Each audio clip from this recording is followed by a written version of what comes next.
Most High Christ blessed to be out here. Episode 3, Cuss from the Street, downtown Charlotte. We come here with another controversial topic. As always, topic of discussion is non-binary. So we want to engage the minds with the people. Ask them, what do you call yourself? How do you identify yourself? How do you identify others? We're going to see the minds of the people, see where they at. Hopefully y'all enjoy. With that, we say shalom.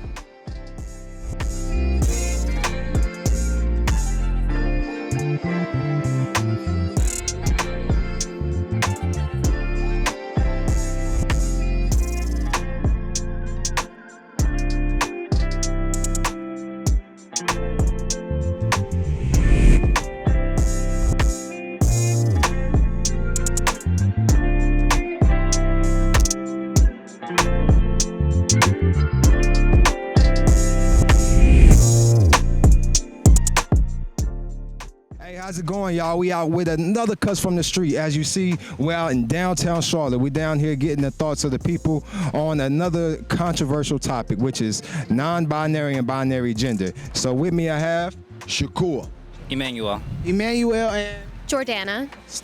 Steph, okay, like Steph Curry. Okay, I see you. Walter. Tiffany. Kevin. Everett Williams, and Desiree Turner. okay, I had to give y'all full government name. It's all good. All right. So what we're out here doing, we're asking a few questions, all right? We're dealing with the concept of non-binaryism, right? So the belief, essentially, you're familiar with non-binary, right? Yeah, for sure. What you familiar with, like, the definition of it? No, not the definition. I kind of heard it a few times when they talk about like the sexuality and stuff like that, but that's about it. Okay, can we read the definition actually to you? We're gonna read the definition of non-binary to you right quick from the Google definition, right? non-binary, Google definition. Some people don't identify with any gender. Some people's gender changes over time. People whose gender is not male nor female use many different terms to describe themselves, with non-binary being one of the most common. Does that make sense? Yeah. Okay, so basically like a computer might use ones and zeros, right? To that's binary. It's either one or the other, right? People are either male or female. People who believe in a non-binary or being non-binary, they would say that because they do not feel that they fit into one category or the other, which originally, for the human history, most people would agree that there have only been two. They therefore think that there's a spectrum instead, and anyone can fall anywhere on one end or the other. Okay, so the first question is, do you think that people should be addressed by the gender of their choice or by the gender that they were assigned at birth? We're gonna start with you, Emmanuel. So the question is, should people be addressed by their gender of choice or the gender that they were assigned at birth? Correct. So I already kind of have an issue with that question because the biggest issue right now is if sex and gender are related, if they're linked together. Sex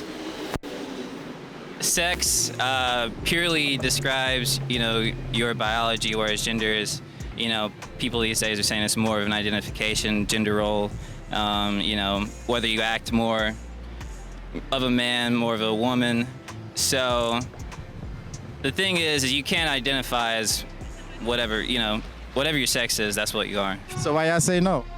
Because I wasn't born that way. I'm not gonna say the government makes me a male or female, but if I'm identify myself as somebody, it's a person. It's not male or female to that perspective, or put myself in a stereotype of what people make me.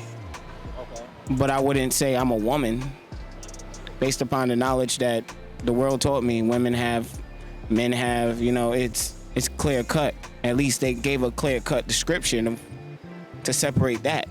Why do you say that? Because you got, I guess gay people from each gender. I guess if you like girls and you're a girl, you might kind of feel like you're a boy. I guess when you got like lesbians, dykes or something, then with the gay dudes, they might like dudes, so sometimes they might be a little feminine, but at the end of the day, you are what you were born. Let's simplify the question then. Should people be identified by the sex they were assigned at birth? So I believe in free will, free choice. They can identify however they want, and I think we should treat them like any other human being. Now, all right, pronouns, he, she, him, he, him, she, her, whatever. That refers to being a man or a woman, which refers to being a male or female. Those pronouns, from my perspective, are intricately linked to your biology. So if you were born a male and you identify as she, her, I don't agree. I think you have the free will to do it, but I don't recognize that's what you are, because I think our society for the longest time has understood what these terms mean, and changing I'm not for, kind of rewriting the definition. So that's how I view it. I'm not going to go out of my way. If you identify with pronouns that I don't think is actually reality, I'm not going to go out of my way to call you something else. But at the end of the day, I don't think it's true. I feel like it's like a common sense thing. If you are a woman and you got woman parts, you're a male, you got male parts, you kind of are what you are. I don't really see how you can create, like, how you can say you're something else. It's kind of like being black, saying that you're white, or saying that you're white. Being white and saying that you're black. Like, Right. I think Rachel Dolezal a few years ago, right? She was a white woman who claimed that she was black, darkened her skin a little bit with some makeup, tanned a little bit, and then claimed the identity of blackness. But people act like people should not be allowed to do that, but at the same time, they act like a man can claim the gender of woman and a woman can claim the gender of a man. How about you?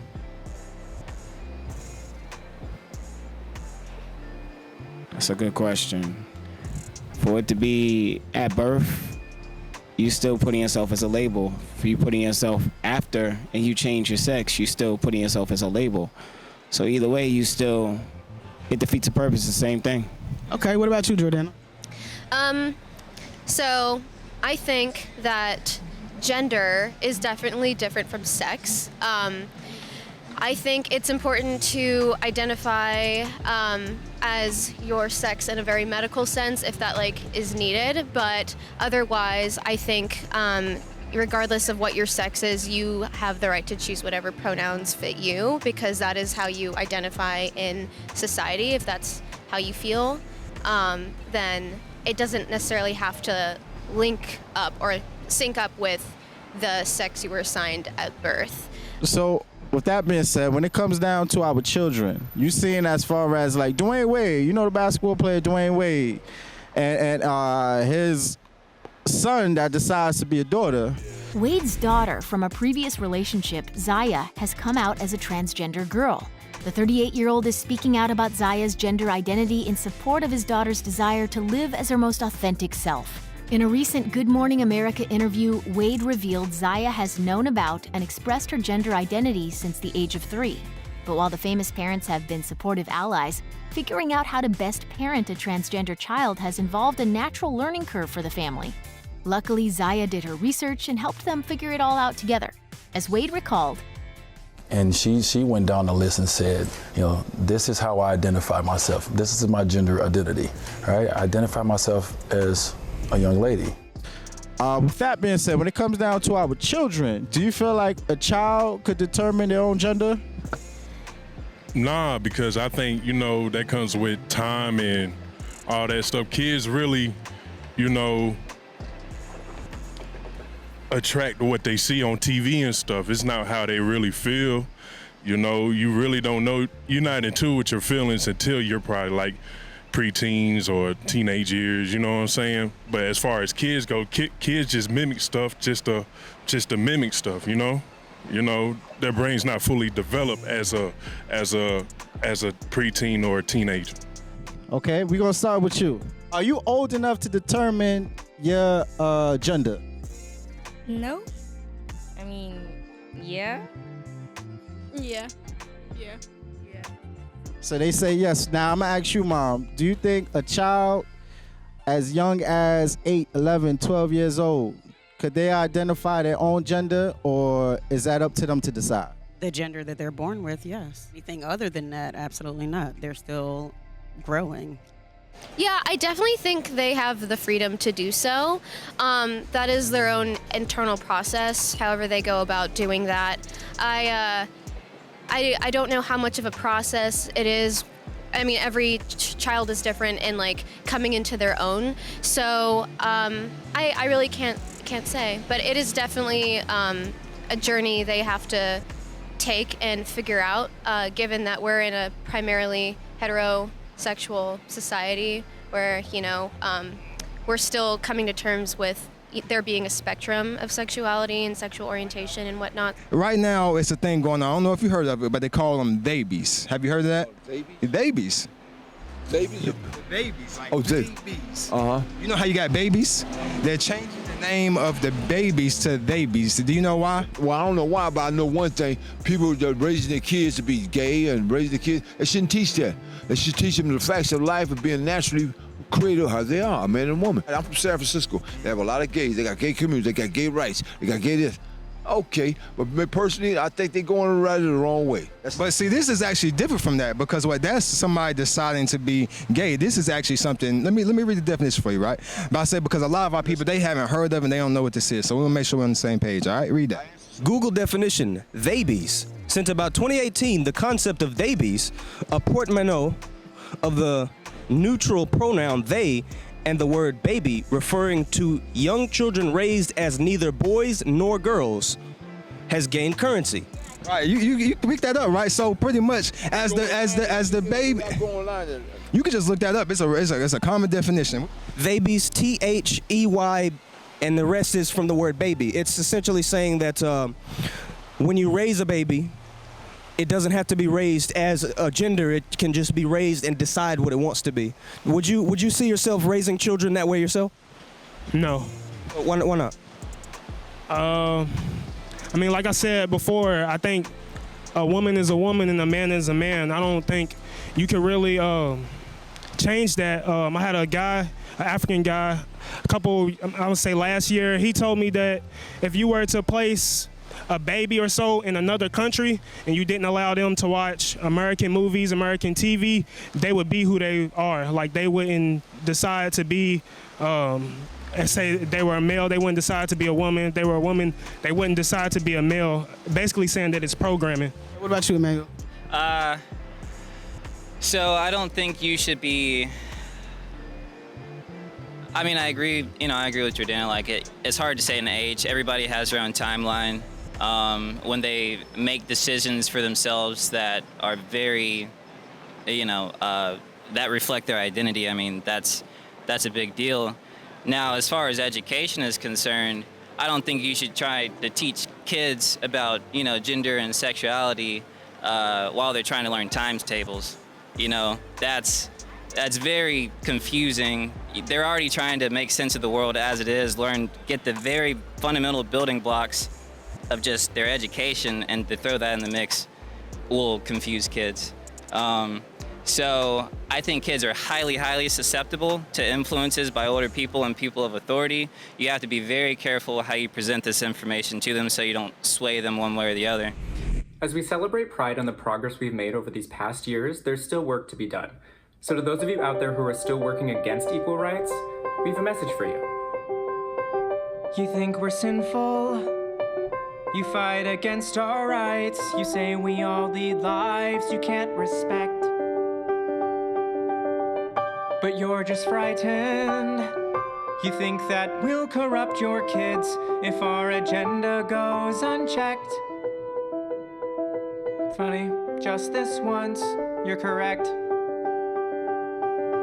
We'll convert your children. Happens bit by bit, quietly and subtly, and you will barely notice it. I'm gonna take a little bit of I'm going off of what y'all said, right?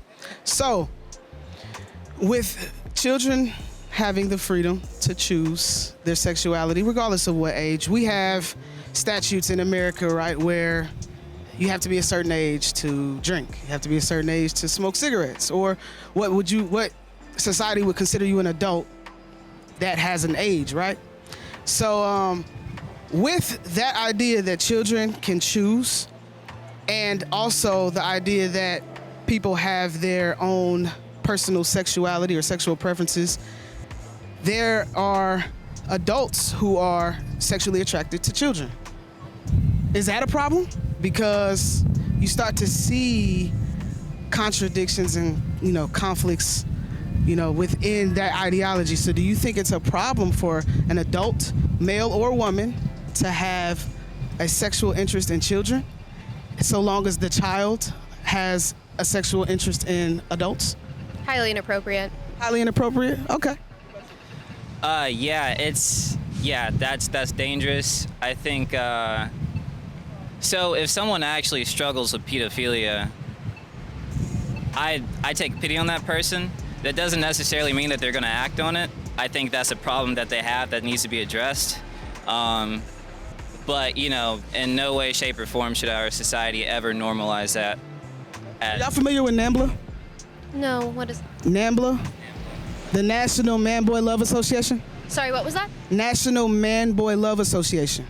No, this is the first time I'm hearing about it. So there is a term called ageism. We know that isms are like, there's a term called ageism where it is discrimination based off of age. And to say that a man or a woman that is considered an adult cannot do or say certain things because of that is considered offensive. So pedophilia, we say it's pedophilia, but to them it's their sexual preference. So with us, you said that we're still adjusting to a spectrum of sexuality, right? With that adjustment, why is there no room for pedophilia, but for everything else it's okay? Children are still children and adults are adults. Oh my gosh. Children are still developing, and I mean, a child isn't necessarily, they don't actually have the enough wisdom to know, what is, how these things can, how dangerous these things are, these relationships are. They might think they know that, this might be okay, but they don't know that there's definitely a dangerous power dynamic at play that they can be taken advantage of. There's just a lot to unpack there. But an adult could definitely take advantage of the child, and that is a very dangerous and just not a good situation to be in. So a child shouldn't have the freedom to choose their sexuality? No, they should. What if they're sexually attracted to adults? I think that I know that sexual orientation is something that they, if they feel that whatever they feel like they can choose, but I don't think sexual orientation necessarily speaks to being attracted to adults. I don't. Sexual preference, all of that is encompassed in one. Sexual preference, sexual orientation, sexuality, all of it is all encompassing. So if their sexual preference as a child is for adults, is there an issue there? There is an issue, because you have to, for you to develop a preference means you have had to experience more things than one, or to have had an idea or of a notion that you have options. Absolutely. Do you think that society can contribute to that? Television, different ideologies that they're introduced to at a young age. Like you said, while they're teaching them times tables, should they be teaching them about sexuality? Right? So there could be outside influences at a young age, right? I think it's a very complicated topic. That's why you guys are here today. Sexuality, gender identity, all this stuff. I think when they're learning times tables, kids should learn the very fundamental things. They should be learning, okay, if somebody doesn't act like you, if they don't look like you, always treat them with love. Very fundamental things that should be instilled to them at a young age. When their brain develops to where they can think for themselves a little bit more, then all right, when it comes to your sexuality, gender identity, then I think you can have more, intelligent conversations with yourself about that. A family can be made up in many different ways. It's called SOGI, for sexual orientation and gender identification. a curriculum that teaches public school students across Canada to celebrate the homosexual lifestyle and that gender is fluid. In other words, your gender is not dependent on what parts you were born with, but rather what you feel like in the moment. There's people that are boys, there's people that are girls. There are people whose gender might be a little bit of both or might even be neither. Another blaring example, drag queen story time. It's happening in Canada and America, where some public schools and libraries invite drag queens, some dressed like horned demons, to read to young children. When asked about parents' rights, Auger says, well, actually, in Canada, parents' rights are limited and children's rights are put ahead. So the child has the right to be protected from the parents when the parents behave badly. When we think about our children, let me get Proverbs 22:6. The book of Proverbs, chapter 22, verse 6. Train up a child in the way he should go. So when the Bible says train up a child in the way he should go, according to the Bible, it's train them according to what? What their sex is. No, when it says train up I get you on that, but saying train up a child, meaning train them according to the scriptures. Hey, the Bible says man should not lie with man shouldn't lie with beasts. A man is a man is a woman. Be fruitful and multiply. So it's saying train up a child and the way they should go, meaning train up a child according to the scriptures, right? With marriage of man and woman. Right. Keep going. And when he is old, he will not depart from it. So when he gets old, like when you look at Dwayne Wade's child, clearly he has a boy, but now the child is saying, I want to be a woman. Now we could clearly say, we could use that example. Dwayne Wade hasn't been training their child according to the scriptures because the child is also with another child that's a boy was pretending to be a woman. Now this is a man, this is Judah, right? He's seeing a woman that he thinks might be a good fit for his son, right? His son is growing up. Obviously, when you have children, you may want to look for someone who might be a good spouse for them, right? Now read this. Genesis chapter 38, verse 11. Okay, read that. Then said Judah to Tamar, his daughter-in-law, remain a widow at thy father's house, till Charlotte, my son, be grown. Till my son be grown, right? So this woman, she may be a good fit for this man that's my son, but he didn't say, well, my son isn't grown now. Obviously, y'all can't get married, but maybe when he grows up, he may decide to be a different gender. You see that line of thinking isn't there. Obviously, if I have a son, I know that he's a son when he's young, but when he grows up, he will still be a male. He will still be a man. Not, I have a son, I have a child who's not grown, who's a male. By the time he grows a few years from now, he may be a woman. That thinking isn't really within us, and it never really has been, right? When he or she gets old of age, their minds are not gonna worry and say, maybe I'm a man, maybe I'm a woman, or maybe I'm both. So that's what you would hope. However, with all the worldly things that's around us, there's so much influence that even comes even when they're much younger. You just never know. So and it may not be according to what you think or what you would like for me to say, but if any of my girls here was to tell me that they would rather go with the same sex or something like that, that is something that I would shun them for or something like that. Like that's just not what I would do. But absolutely, I would train them up the way that I would love for them to go and hope that they would remain that same way. Would you agree with that? Yeah, I would agree with it. I think somewhere along the line in your life, something makes you become what you eventually become. Like when you decide to be gay or lesbian, bisexual, something might have happened in your lifetime that switched you over. Like, I don't think it's natural. I don't think you're born like that. I just think it's all situational. But we are a Bible-based organization, and we would just like to share a couple of things. You may agree, you may disagree. That's totally fine. But we would like to share our perspective as we, got to know y'all's. So, a couple of things. I just want to address the sex versus gender comment or topic. Both of y'all kind of said the same thing, but you were a little bit more adamant about, there's a distinct difference. I think you were a little bit more fluid with gender versus sex, right? So I want Genesis 5:2. Our stance is biblical, so it's not a knock against y'all or anybody else. We just like to share our perspective. Thus saith the Lord, right? So Genesis chapter 5, verse 2, let's read what this says.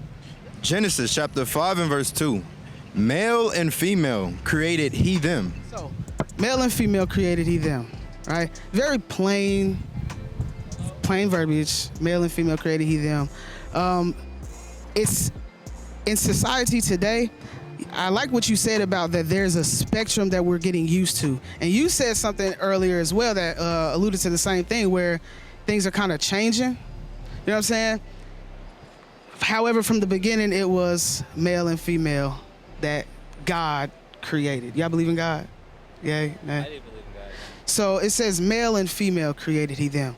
To have more sexes introduced or genders introduced, as you know, some people go through body modifications where they are no longer if transgender, but since gender doesn't mean sex, we gotta kind of change that word. I don't know. It's confusing.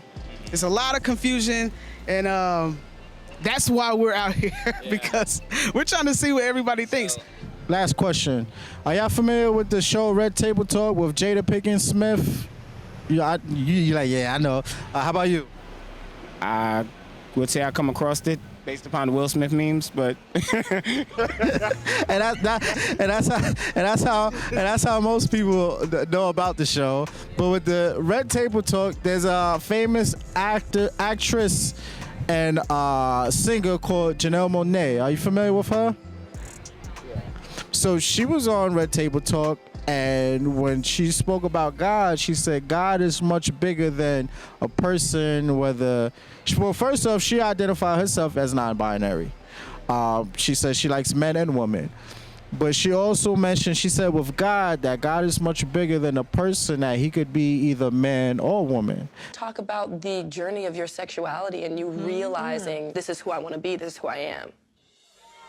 In 2018, after years of speculation and questions about her sexuality, Janelle made a bold move and came out on the cover of Rolling Stone magazine. She revealed she is pansexual, someone attracted to all sexes and genders. I'm non-binary, so I just don't see myself as a woman or solely or, you know, I feel all of my energy. I feel like God is so much bigger than Man the or he woman. or the she. It's Yes. like something, and if I am from God, I am everything. I am everything, but I will always stand with women. I will always stand with black women, but Now, you think with that, when we think about God, the all-high creator, do you think he could be either man or woman? no, I think he doesn't have a sex. Like, honestly, I know a woman who, she writes poetry, she wrote a book, and a lot of her book is about how woman is a god. It's not about how man, she has feelings about men that's just unresolved from how men treated her, but that made her the way she is. So to some extent, I guess that's her standpoint, but that doesn't mean it's correct. How do you feel about that? Yeah, could be. More likely, you know, because we don't know ourselves, you know, because what if God was a woman? Just can't say because, you know, that God's a man because, you know, man considered like we take over things, you know what I'm saying? So we think God, you never know. Well, I guess it depends on how people grew up. You know, I grew up thinking that he's a male.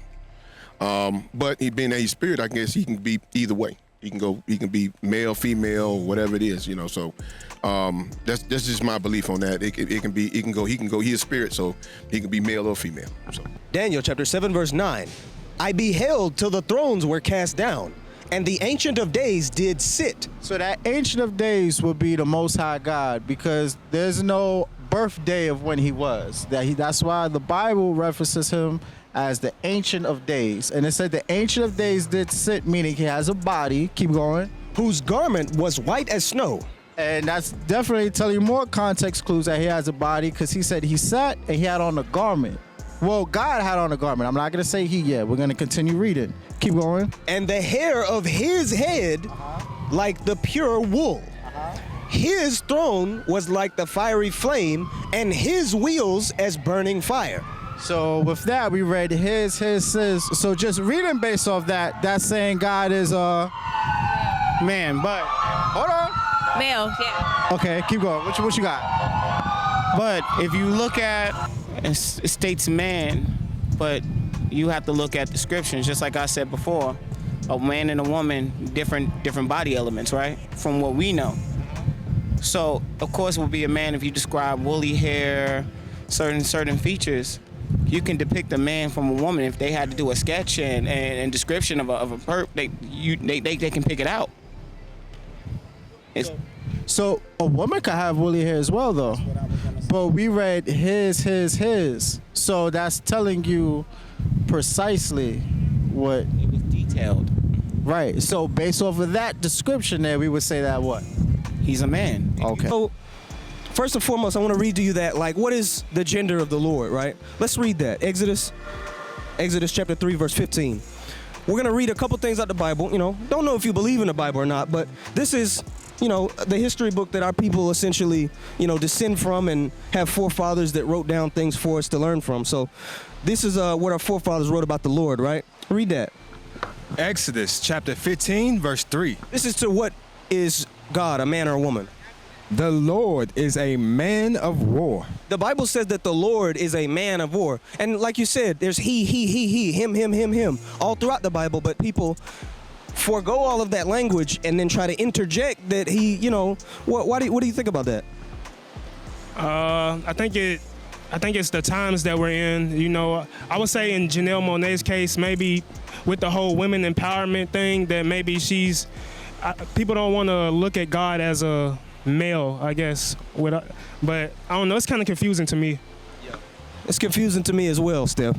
We're dealing with non-binary and dealing with this. It falls into a lot of different categories because you have your transgenders, you have your LGBT, and all these things are what our people follow today. But we follow the Bible, right?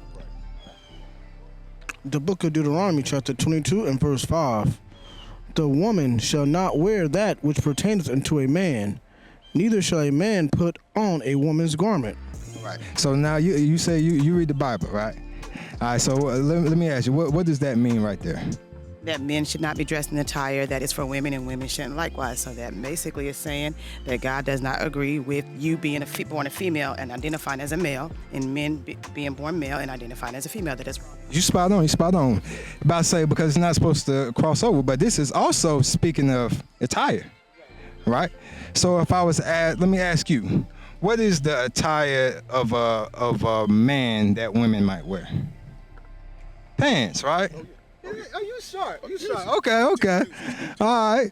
So vice versa. What is the attire that a man might wear that is a woman in attire? Skirts, dresses, and dresses. Right. So what you have in that understanding, what is that scripture saying there? That men shouldn't be wearing skirts and dresses, and women shouldn't be wearing attire that pertains to a man. Which is what? Pants. Which is pants, right? So this is one of the commandments of the Lord. Right. So what we come out here to show our people that to come back to the commandments of God. And this is one of the simple ones. And this strays into a lot of that. It was cut down the confusion dealing with that gender, the homosexuality that's going on rampant, all these things, because these are against the Bible, right? Absolutely. So you read it.